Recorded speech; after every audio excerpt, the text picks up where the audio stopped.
Hello everyone, welcome back to another video. So if you're a cuber, you know that fast and pro cubers rely on muscle memory. It's where you see a pattern and you just do it without really thinking about it. But here's a catch though. Muscle memory can also slow you down if you create bad habits. That's why in today's video I'm going to show you 5 bad habits that you probably need to fix before it's too late. So let's dive into it.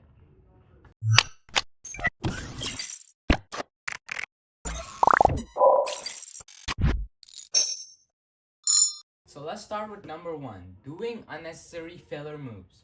So something that I see a lot of people do is once they solve a pair and they cannot immediately find the next pair, they start doing filler moves and even worse, start rotating the cube.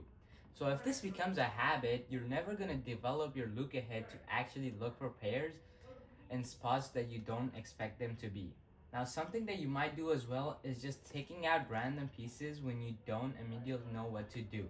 Now, this is bad because you will never actually develop the intuitive knowledge to deal with bad cases. For example, in here, instead of just taking out this pair, you can actually move this edge right here and then take off the corner, and this will actually create a pair and you can just insert it. Number 2, solving without understanding what you're doing. Now, when people hear of intuitive F2L, they think of beginner F2L, but it's not actually about what you're learning, it's about how you're learning. With that, I mean you shouldn't memorize your solutions blindly.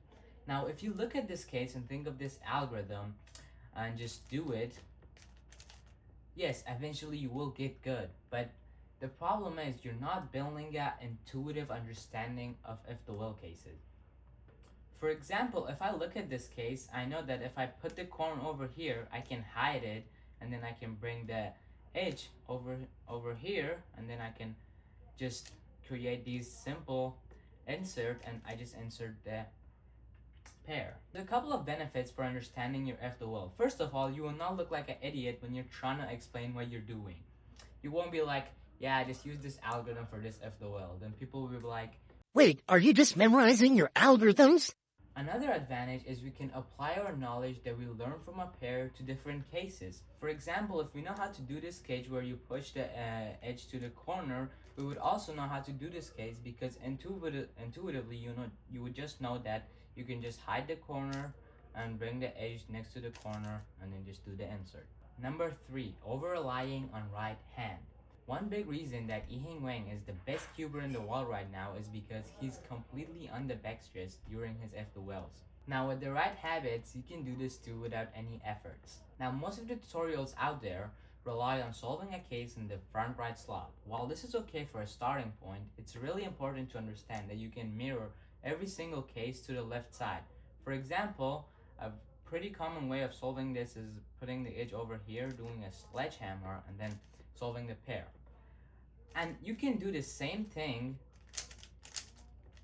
in the left side by just putting the corner over here, doing a lefty sledge, and just inserting the pair. Now, it's really simple to do this, but if you don't build a habit of doing this, your left hand will fall behind and you will over rely on your right hand. Now, the way that I practice my left hand is by scrambling only the left side of the cube.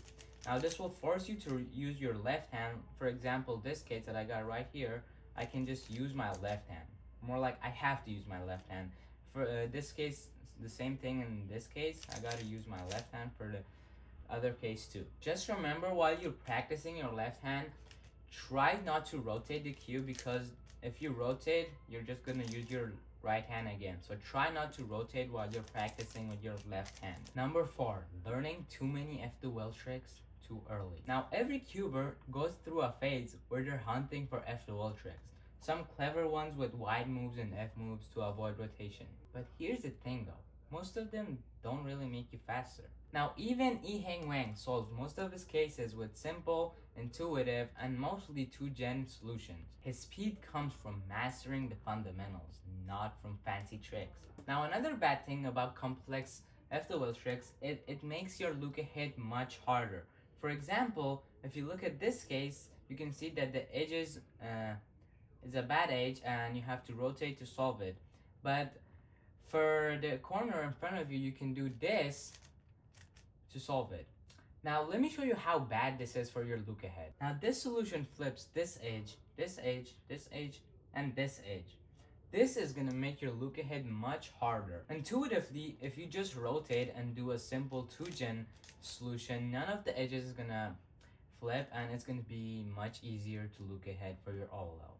Now it's completely okay if you wanna do a fancy F2L trick at the end of the F2L because in the last pair, look ahead is not that important anymore like that, but some beginners, they just start learning a bunch of complex F2L tricks without knowing why they're even learning it. Number 5, only focusing on cross during inspection. Now this is something that I'm working on personally because I can't really just get out of cross when I'm inspecting the cube. But the best thing to do is to focus more on your F2L. I mean, I'm not pushing you right now that you don't even know how to like inspect 2 pairs of your cross to jump on F2L, but if you're someone that uses 2 seconds of your inspection time to inspect the whole cross like that, and you're just too lazy to inspect 1 pair of your F2L, that's bad because if you have a lot of time left of your inspection time and you can inspect F2L pair, you should definitely learn how to do that because this is gonna help your look ahead and it's gonna help you a lot during F2L. Now, if you're around sub 20, I will recommend learning how to inspect your full F2L. But if you're around 15 to 10, I recommend start learning how to inspect at least 1 pair of your F2L.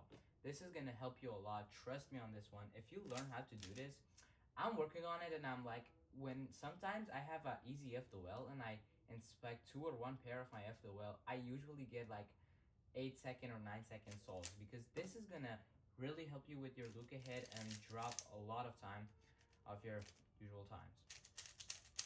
And yeah, this was for today's video. Thank you guys for watching. See you guys in the next video.